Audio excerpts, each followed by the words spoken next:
I'm here with the owner of Gameplus at the back to school backpack and free haircut event in Chicago. I have the owner Arthur Grant here. I just wanted to ask you, what made you do this event, and is this going to help empower our community? I think it will. A few years back, I caught myself talking about like Jordan and a couple other people who have a lot of money and resources that don't do anything for the community, and I'm like, well, I can't really say things about them, and I'm not doing anything. Even though I don't have the type of resources they have, I I have enough resources to mount something to give back to the community, and I think focusing on education will help.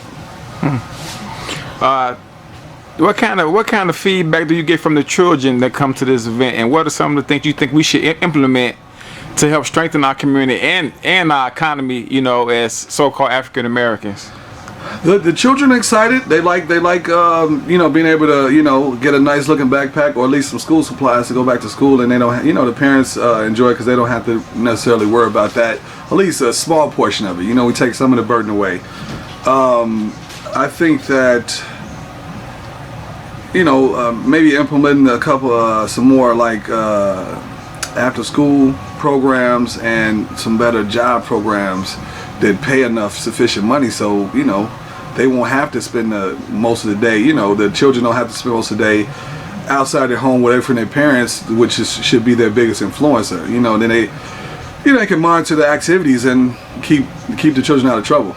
They're the parents taking care of their own children are more concerned about the well-being versus if you drop them off with a stranger, you don't know how they're gonna take care of them or who they may be talking to or connected to. So I think that on a small level, because there's so many different things and angles we can come at it, but at a base level, I think that's what we could do.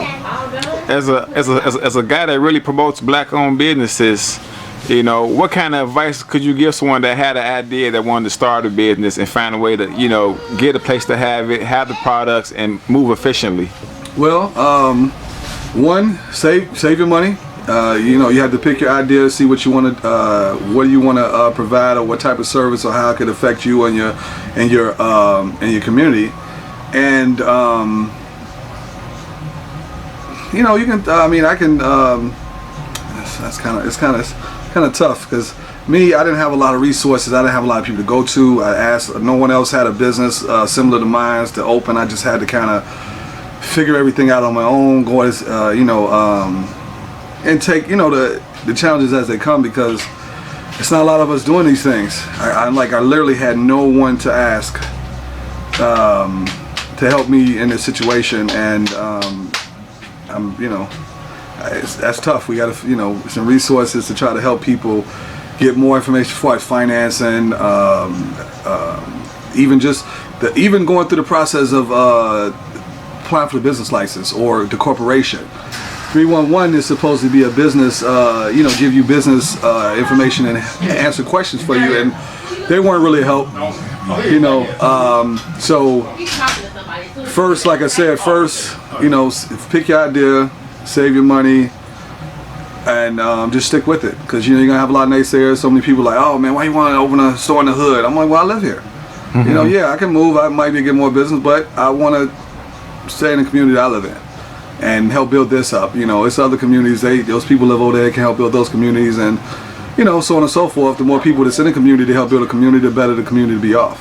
Less, we can lessen the crime if more people, became involved.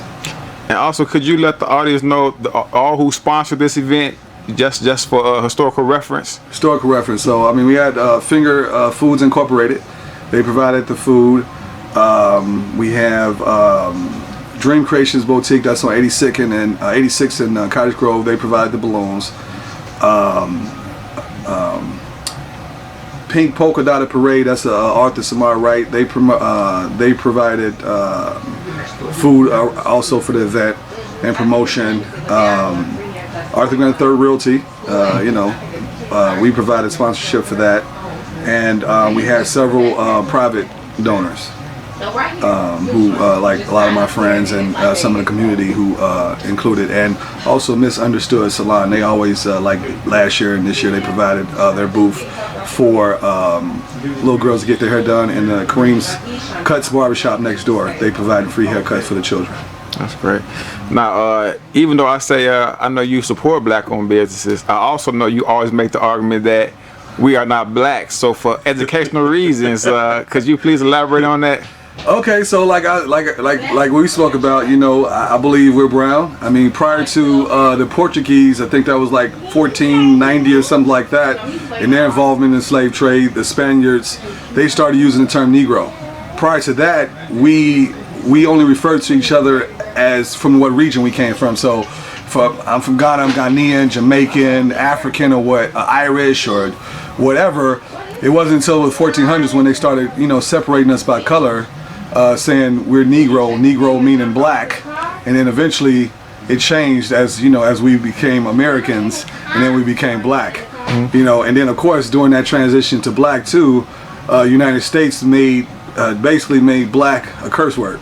You know. And so when you say they made a curse word, are there any repercussions by identifying stuff as that, do you think, or is it just... I think so because, you know, anybody who can read, and if you actually read the words and the definitions for most of the black words like blacklisted, Black Plague, Black Friday, the original term for Black Friday, you know, which was like a massacre.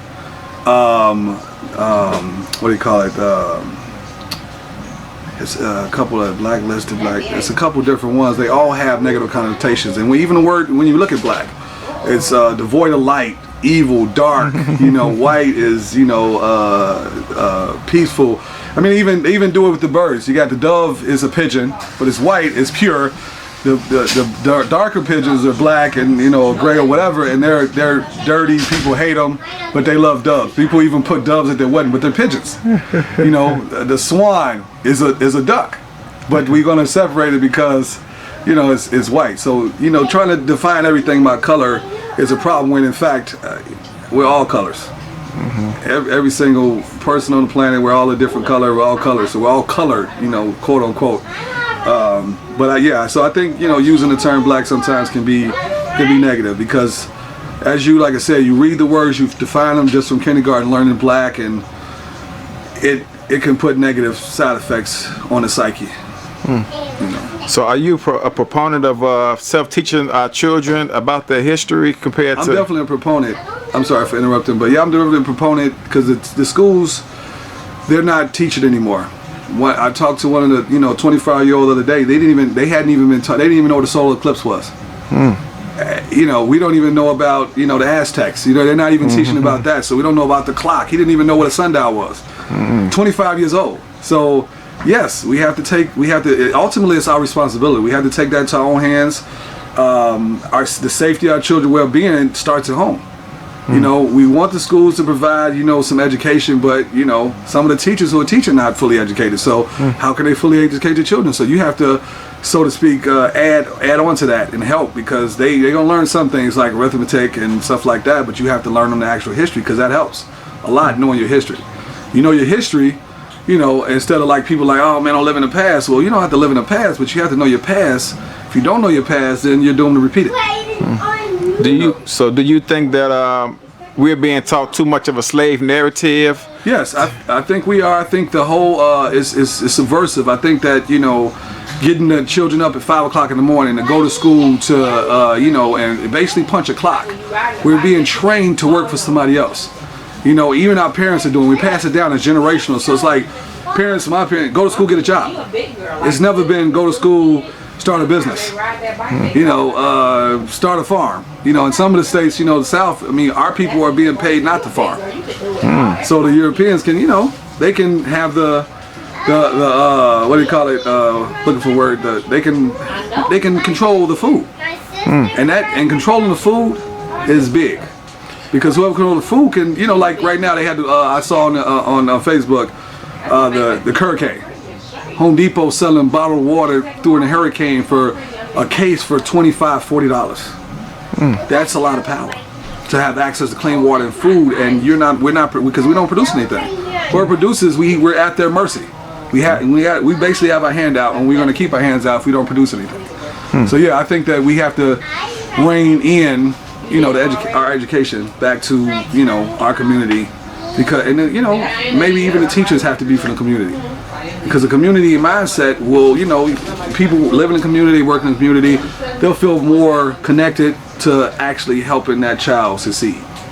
Like, I'm here, I live here, you know, I want this community to work, I want my business to work, I want everybody to do well, versus, you know, I can't really, you know, I do care about the states, but I can't really focus on Atlanta, you know, right now, because I'm not there. You know, so we got to kind of start right here and then fan out, you know, to help, you know. So as far as the politics on Chicago, do you have any ideas that we should implement as we see our schools getting the funding and mass incarceration and crooked politics? What do you suggest we as our community should do? We have to build our own schools. We have to, you know, we have to build our own school and hold the, and in the interim, hold the politician responsible, you know, for what we voted. You know, we voted them in. They're not doing it. We gotta put them out. Impeach them, whatever you gotta do. Can't keep voting the same people in, voting for the same system. It's not working. You know. And so, okay, that's all my questions for right now. But for anyone that's still interested, if they can't make this event or to know where your store is located, can you provide the information? 8237 South Cottage Grove, right next door to the barbershop Creams Cuts, who's providing the free haircuts for us today. And also, you said you are Arthur Realty. Arthur Grant, the third realty, yes. And how can people get in contact in case they have any? They can reach me at the at 773-455-5399. I provide rental services, property management, buying and selling services. Okay. I look forward to talking to you again. All right, thanks.